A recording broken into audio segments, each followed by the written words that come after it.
Bulldozer న్యాయం రాజ్యాంగ వ్యతిరేకం. నిందితుల స్థిరాస్తులను తొలగించవద్దు, మా అనుమతి లేకుండా దేన్ని కూల్చొద్దు, ఉల్లంఘిస్తే కోర్టు ధిక్కరణ కిందికి వస్తుంది. రోడ్లు, ఫుట్పాత్లు, రైల్వే మార్గాలు, జలవనరులు. అయితే ఉత్తరప్రదేశ్లో, మధ్యప్రదేశ్లో బుల్డోజర్లు పెట్టిర్రు. ఎందుకు పెట్టిర్రు?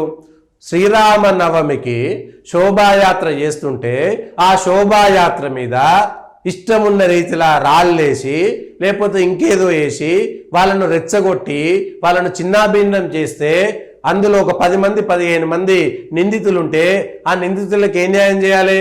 వాడు ఎక్కడికి వెళ్ళి వచ్చిండు? వాడు ఒక ఇంటి మీద నిలబడతాడు. ఆ ఇంటి మీద ఆల్రెడీ అవేంటి కంకర రాళ్ళు, సీసాలు అన్నీ ఉంటాయి. ఆ ఇంటి మీద నుంచి పోతుంటే, ముందు నుంచి శోభాయాత్ర పోతుంటే ఆ ఇంటి మీదకి వెళ్ళి రాళ్ళు వేస్తుంటాడు. ఆ ఇంటికి అనుమతులు ఉండయి. ఆ ఇల్లు ఎక్కడ కట్టాలో అక్కడ కట్టడు, అన్ని డీవియేషన్ చేస్తాడు. డీవియేషన్ చేసినటువంటి ఇల్లును కూలగొడుతూ వచ్చినటువంటి ప్రాబ్లం ఏంది? వాడు నిందితుడే కావచ్చు. ఎస్, అందరినీ కూలగొట్టాలంటే అవసరం వచ్చినప్పుడు అందరినీ కూలగొడతారు. కానీ నిందితుడికి భయం ఎట్లా ఉండాలి? వాడు ఆ ఇంటి మీద నిలబడి, ఢిల్లీలో కూడా అట్లనే కదా, సిఏఏ అల్లర్లలో ఒక ఇన్స్పెక్టర్ ప్రాణాలు పోయినాయి. దయచేసి గౌరవ కోర్టులో ఆలోచించాలి. ఏదో గొప్పగా చేస్తున్నామని చెప్పుకోవచ్చు. ఎస్, సుప్రీంకోర్టు సహా ఏ కోర్టు తీర్పునిచ్చినా సరే దాంట్లో ఉండేటువంటి మంచిని చెడును విశ్లేషించేటువంటి అవకాశం ఉంది, అవసరం ఉన్నది. బుల్డోజర్ల న్యాయం మంచిది కాకపోతే వాడు రోడ్ల మీద వాడి ఇష్టాన్ని రీతిగా వ్యవహారం చేస్తుంటే వాడిని ఏం చేయాలి? వాడు పోయి దాచుకుంటాడు. ఈ దేశంలో ఉగ్రవాద బాంబులు పేల్చినటువంటి వాడికి, ఆఖరికి దేశంలో మొత్తం 100 మంది ప్రాణాలు తీసినటువంటి కసబ్ అట్టేటువంటి వ్యక్తికి కూడా న్యాయవాదులు ఈ దేశంలో ఉన్న తర్వాత వారిని తరపున కూడా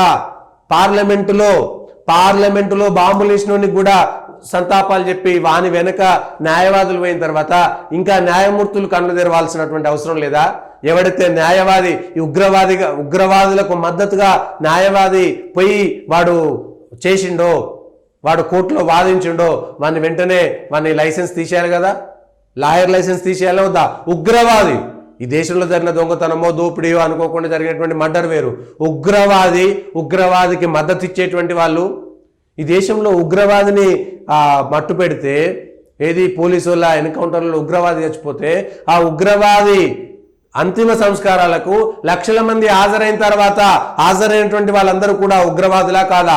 దయచేసి గౌరవ కోర్టులు, సుప్రీంకోర్టు ప్రధాన న్యాయమూర్తులారా, హైకోర్టు ప్రధాన న్యాయమూర్తులారా, మరి ఏం చేసిరా? రోజు ఎవడైతే ఉగ్రవాది చచ్చిపోయిండో వాని అంతిమ యాత్రకు ఎంతమంది అయితే పోయారో వాళ్ళందరూ ఉగ్రవాద మనస్తత్వంతో ఉన్నట్ట లేనట్ట?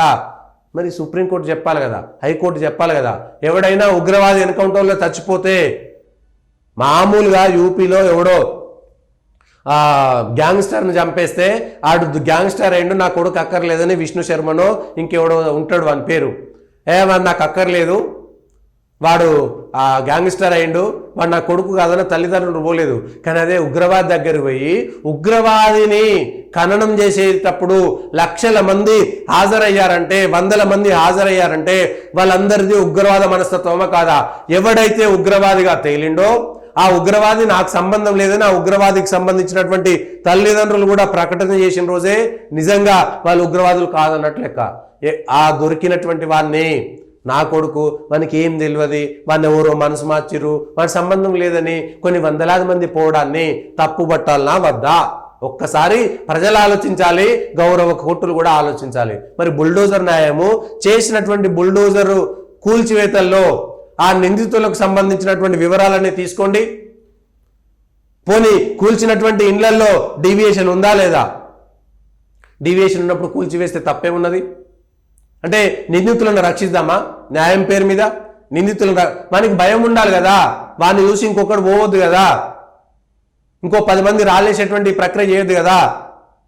మరి నిన్న మొన్న ఒక 15-20 సంఘటనలని సుమోటోగా తీసుకోండి. సూరత్తో పాటు మధ్యప్రదేశ్లో, కర్ణాటకలో, మాండ్యాలో గణపతి నవరాత్రులు జరుపుతుంటే గణపతి మండపాలపైన రాళ్ళేసినటువంటి కుక్కల కొడుకులపైన సుమోటో కేసు మీరు తీసుకుంటారా, తీసుకోరా? గౌరవ కోర్టులు చెప్పాలి. మరి ఆ రాళ్ళేసినటువంటి మనస్తత్వాన్ని ఏ విధంగా తీసేయాలో ఒకసారి చెప్పండి. ఏ ధైర్యంతో వాడు అట్లా చేస్తాడు? ఏ ధైర్యంతో వాడు అలా చేస్తాడు ఈ దేశంలో? ఇంతకంటే వేరేం చెప్తాం? మళ్ళా సుప్రీం తీర్పు హైడ్రాకు వర్తించదు. రంగనాథ్, భారతం నుంచి కూల్చివేతలు హిమాయత్ సాగర్పై దృష్టి.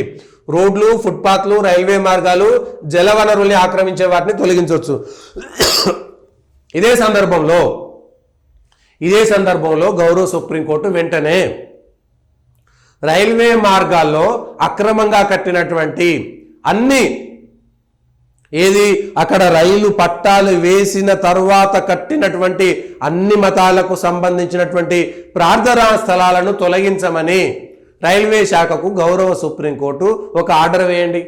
ఎక్కడెక్కడ ఎవరికి సంబంధించినటువంటి ప్రార్థనా స్థలాలు ఉన్నాయి, వాడు ఎవడు కబ్జా చేసిండు, ఎప్పుడు కబ్జా చేసిండు, ఎప్పుడు కట్టడాలు మొదలైనవి, అంతకుముందు అక్కడ రైల్వే ట్రాక్ ఉందా లేదా, మధ్యలో ఎవడు కట్టిండు, ఏమిటి అనేటువంటి అంశం పైన రైల్వే శాఖకి సుప్రీంకోర్టు వెంటనే ఒక ఆర్డర్ చేయండి.